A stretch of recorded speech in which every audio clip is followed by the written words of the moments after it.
summoned by Daenerys Targaryen from the advice of Melisandre, which Jon was happy to oblige because thanks to Samwell Tarly, he knows Dragonstone has a ton of dragonglass that he's going to need to use to make weapons to fight the army of the dead.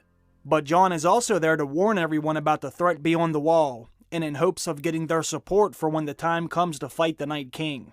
Jon Snow and Davos step foot on shore and are greeted by Tyrion Lannister and Missandei.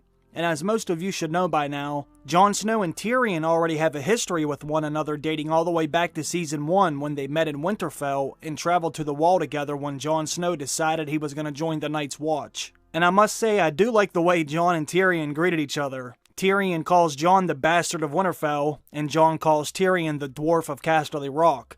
And it kinda reminded me of when they first met, when they were both taking digs at each other. But a lot has changed since then.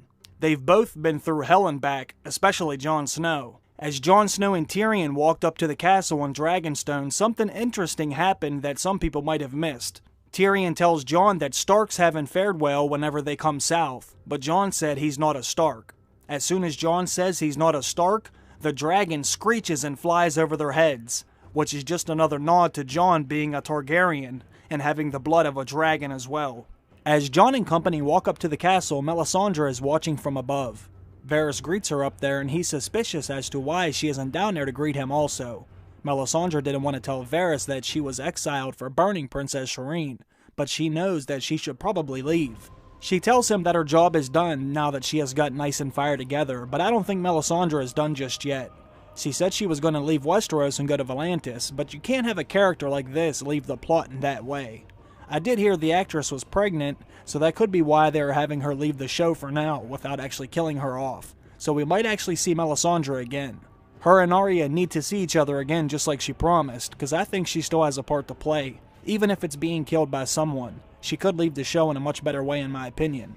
And she also told Jon that she could help him against the Night King right before she left Winterfell. And I'd like to see what else she has up her sleeve. But let's move on. Since Tyrion feels like he knows and trusts Jon Snow, he was looking forward to him arriving because this is one person he can work with and hopefully come to some sort of terms with. But Jon was met with some resistance. Daenerys was expecting Jon to come and bend the knee and swear fealty to her. She even made a reference to their family being allies a long time ago. When Aegon Targaryen was conquering the Seven Kingdoms with his 3 dragons, he got Torrhen Stark to bend the knee to him, and no men had to lose their lives on the field of battle that day. So Daenerys was hoping Jon was showing up to do the same thing, but Jon was not. He has plans of his own. Daenerys says that the oath Torrhen Stark made to Aegon was forever, for life, but Jon refused to bend the knee still. Jon started to get a little bit aggressive as well, and he lets Daenerys know that her father, the Mad King, murdered members of his family. Daenerys does apologize for what her father did. She doesn't want to be judged by the atrocities of her ancestors, but little do they know, those are Jon's ancestors as well. Daenerys says that she is the last Targaryen, but we all know she is not the last Targaryen. She's actually speaking to her nephew right now. Jon lets her know that she will need his help, but she thinks since she has dragons in the Dothraki, she's just fine on her own. But she has no idea what lies beyond the wall, and the Lannisters are starting to get some victories over her already, which is going to eventually put Daenerys in a position to need Jon's help down south sooner than she thinks. Unless, of course, Cersei would decide to help with the war against the army of the dead, but that's highly unlikely right now. But basically, to sum everything up in this scene, there is a lot of tension between Jon and Daenerys right now, because she wants everyone to kneel to her while she claims the Seven Kingdoms as her own. But Jon doesn't have time for the politics. He needs all the dragonglass he can get. Then he needs every single soldier in the realm fighting up north against the others. Jon and Daenerys need each other, and they will both come to realize this very soon. Well, I guess Jon already knows he needs Daenerys and her dragons, but Dany will realize she needs Jon just as much. Daenerys can stay and rule the Seven Kingdoms all she wants, but she's going to be ruling over a graveyard if she doesn't do something about the dead that are marching to the wall. But she doesn't believe in Grumpkins and Snarks, just like everyone else who hasn't seen them for themselves. But Tyrion does believe Jon. Tyrion tells Jon that he trusts the eye of an honest man. While Jon and Daenerys are playing tug of war, Davos brings up Jon's resurrection, but Jon quickly dismisses it, almost as if he's embarrassed by it. Jon doesn't want people to know this, but Daenerys did hear what Davos said, and she even asked Tyrion about it later. Daenerys tells Jon that he could be Warden of the North if he bends the knee, But you know Jon has to be thinking, I'm already king in the North. Why would I take a pay cut? But until Jon bends the knee, the North is seen as being an open rebellion, and Jon and Davos aren't going anywhere. But Varys comes in and whispers in Daenerys' ear. She finds out her allies were just wiped out at sea. She offers them bed and breakfast, then leaves the room.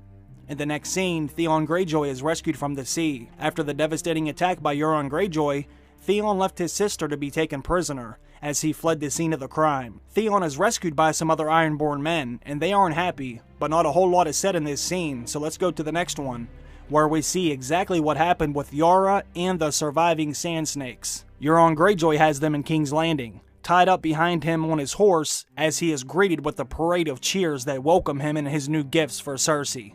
Euron is so excited that the crowd is cheering for him like this. He taunts Yara the entire time, and I gotta be honest, I feel bad for her. I really don't want to see Yara get tortured, but until someone comes to save her, she's pretty much screwed right now. We see Euron gallivant right to the Great Hall, and trots his horse all the way up to the throne just like Tywin did years ago.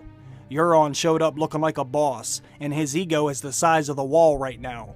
He presents Cersei with her gifts, and it's very obvious she is furious. You can see the water filling up in her eyes as she stares a hole through the sand snakes. Then Euron starts to taunt Jaime. He says he has given Cersei what no other man could, which is justice for her daughter Myrcella. But he wants to be rewarded. He wants Cersei's hand in marriage, and she kind of agrees. She says he can have whatever he wants, but after the war is won. Cersei has the Sand Snakes down in the dungeon, and I think it's pretty obvious what's going to happen next. Cersei's wearing the brightest lipstick I've ever seen, so it should have been apparent what she was going to do next. She taunts and threatens Ellaria, but Tyene is the one who gets it the worst. She's given the kiss of death, I should say, but it's going to be a very slow and painful death. Cersei even says to make sure that the torches are constantly changed every few hours so Ellaria can watch her daughter suffer at all times. And I gotta be honest, I can't blame Cersei for doing this. Ellaria did kill her daughter. Some might say Cersei had it coming, but Ellaria had it coming also. They haven't shown what's going to happen to Yara Greyjoy just yet, so I think that leaves the door open for at least some kind of rescue attempt, and I hope it's done by Theon. Hopefully he can put together some kind of team to get in there and get her out. Or perhaps Daenerys could do some kind of negotiation and get her back in that way. But we're going to have to wait and see. Cersei is becoming the Master, and Tychos from the Iron Bank even says she is turning into her father Tywin, and I bet that made Cersei very happy. Cersei is kind of feeling invincible right now. They might have lost Casterly Rock, but they are claiming some bigger wins. Now that Cersei is queen, she gives zero fucks. She doesn't even care if people know she is sleeping with Jaime, and she even tells the maid to change the bed sheets just in case it wasn't clear enough that her and Jaime just had sex. I think it's safe to say Cersei is enjoying her time as queen, and she flexes her muscles once again in the very next scene, when she meets with the bank to discuss the Crown's unpaid loans.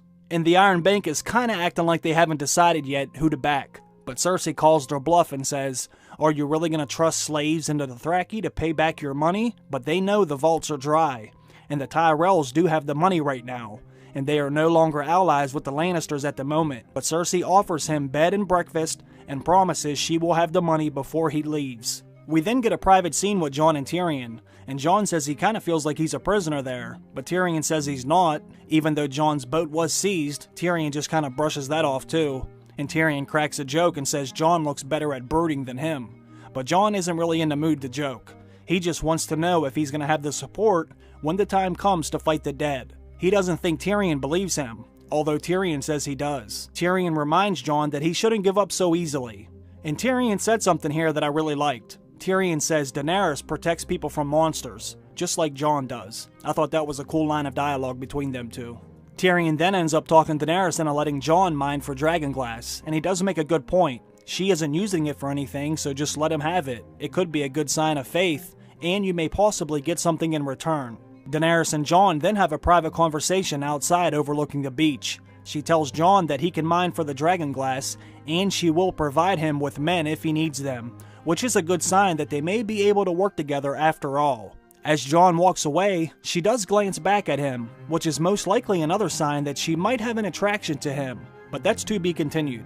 Then we finally go to Winterfell next, and I gotta admit, Sansa is taking care of business. She makes arrangements for food, knowing that everyone might have to shack up there for the long winter. As she is walking around the courtyard, watching as the armor gets made, Littlefinger ends up stepping in and he continues to work his way back into Sansa's head. And he even delivers his line that we heard in the trailer. But then we get interrupted by someone arriving at the gate. Bran Stark has finally made it back home, and it felt really good to see him there. We haven't seen much of a relationship at all between Sansa and Bran in the show, but just given what they have both been through, it felt really good to see these two Starks reconnect. They go out into the Godswood and have a private conversation.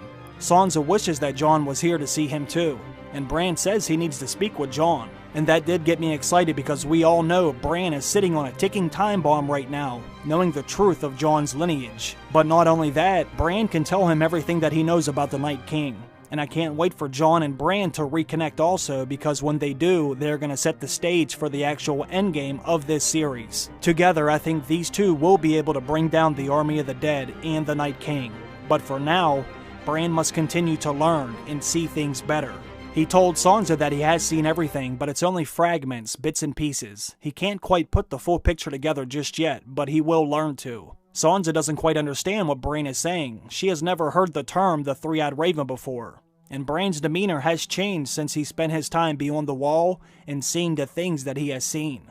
Bran knows exactly what is coming. He has seen the Army of the Dead, so I totally understand why he seems so distant right now. He then tells Sansa he is sorry for what happened to her right there in her home. He saw the abuse Ramsay was putting her through, and this scares Sansa a little bit, and she walks away thinking, what the fuck just happened? She doesn't understand what Bran has become and his role for the endgame, but she will learn soon enough. Next we see Jorah Mormont getting a physical from the Maester. Thanks to Sam, Jorah has been cleared to leave the Citadel. They no longer need him there, taking up space that another sick person can utilize. Things are moving along pretty quickly. I was expecting Sam to get in some kind of trouble for this, for putting himself and others at risk, but the Archmaester told Sam he should be proud. He did something that other Maesters died trying to do. And all Sam said he did was follow the damn instructions, which was kind of funny. He kept it so simple. Sam's next job is to make copies of a bunch of old manuscripts that they have lying around. The paper is so old it's actually starting to deteriorate. And you know damn well he's going to find something hidden in the stack of papers. Something about Jon's parents, the Long Nights, Valyrian Steel, or something. I think this is a little bit of foreshadowing that Sam's going to discover something pretty explosive next. But I think we get some more foreshadowing in the next scene too. Daenerys more or less says she is unstoppable since she has these dragons, and I think that's going to come back to bite her right in her ass. Something's going to happen to at least one of these dragons. Tyrion then starts to describe Casterly Rock, and I swear this part of the episode seemed like it was filmed by Quentin Tarantino. Tyrion talks about Casterly Rock having impregnable gates, and he talks about Cersei knowing they are coming, and he thinks they're going to be outnumbered. And as he's describing this, we actually see the Unsullied getting killed, but that's not actually what is happening. What is really happening is the Unsullied are about to enter through a secret passage that Tyrion used to sneak his whores into, and they will catch them by surprise. But little does Tyrion know, the bulk of the Lannister men have been taken out of there and moved to Highgarden. As of right now, they're actually taking a pretty much a worthless castle at the moment. And not only that, but Euron Greyjoy somehow made it all the way around Westeros in time to destroy their fleet, while they are taking an empty castle. And while this is going on, the Lannisters are getting a big win. Jaime, Bronn, and the Tarleys sack Highgarden for their food and gold. The Lannisters are beating Daenerys on the scoreboard pretty bad right now, and it's actually kind of sad. Cersei, Jaime, and Euron are proving to be a tougher opponent than they originally thought. Daenerys Targaryen's three biggest alliances are now out of the game.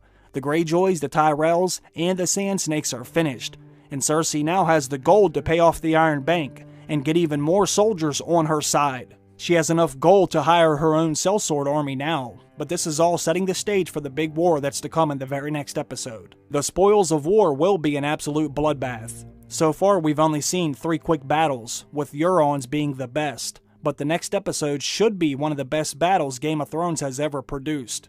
But before that happens, there is one last scene in this episode. After Jaime, Bronn, Randall, and Dickon Tarley, plus the rest of the Lannister soldiers sack Highgarden, Jaime confronts Lady Olenna inside the castle. And sadly, Lady Olenna knows that her time is up. And I gotta be honest with you, I love Lady Olenna. She has been an awesome character since the very beginning of her role. She is the toughest and one of the smartest female characters in the show. And I love that we also got a call back to Robb Stark in this scene also. Jaime basically took the same approach Robb Stark did when he took Jaime prisoner, and it paid off for him also. Jaime did learn from his mistakes. Robb Stark sacrificed 2,000 men, but he ended up getting Jaime Lannister as his prisoner. And Jaime Lannister basically just sacrificed Casterly Rock, but he got Highgarden instead, with enough food and gold to put them in a very good position. But I don't know if that gold is ever going to make it back to King's Landing.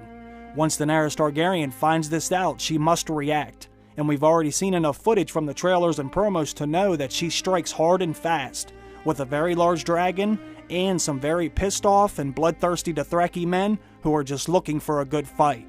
But before Jaime leaves Highgarden, Olenna knows she must die. Cersei wanted her to be flayed and strung up in King's Landing, but thankfully Jaime talked her out of that. Jaime hands her some poison that he says is going to be painless, so Lady Olenna washes it down quick and gets it over with. She does know she's kind of being shown some mercy right now, but she isn't going to go down without one last prick from the Queen of Thorns. She reveals to Jaime that she played a big part in Joffrey's death, and she doesn't feel bad about that at all. And this does piss Jaime off, and he storms out of the room as the Rains of Castamere plays in the back. The Lannisters may have won now, but not before the Queen of Thorns can give them one last fuck you before she exits.